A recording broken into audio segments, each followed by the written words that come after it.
I also want to speak to what seems to be the topic of the evening, although there's nothing on the agenda, and that's the ethnic studies program. I think that is something, everything I've heard for the 5 years that I've been back in Tucson, that it's a good program. It, everybody tells me, dramatically increased attendance and graduation rates. I know there are some people who have asked, let's see the data. I would like to see it. And I've heard some people, when you ask, well, where's the data, or can we see it, or let's review it, they get up in arms, and I think that's wrong. If a program is effective, you have the data, you're willing to share it, and that's critical if we're going to support this program. Critical.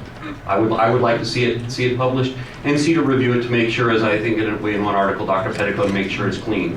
One thing that we learned when George Bush became president and he brought in the superintendent of the Houston Public Schools because of the alleged Houston miracle of how successful the Houston School District had been, and then when people really started looking at what was going on in the data, they had really budged, made up a lot of stuff, and they weren't really as an effective a district as they thought, and that man had been running the State Department of Education.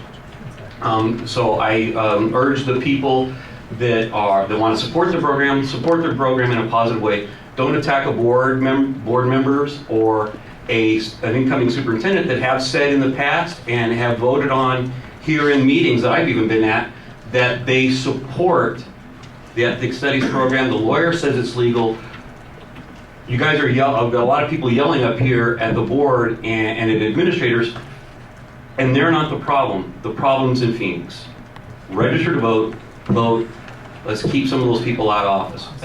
The second thing is, in terms of the data, this board has seen the data, and I think in a public meeting, I believe, about a month ago or two.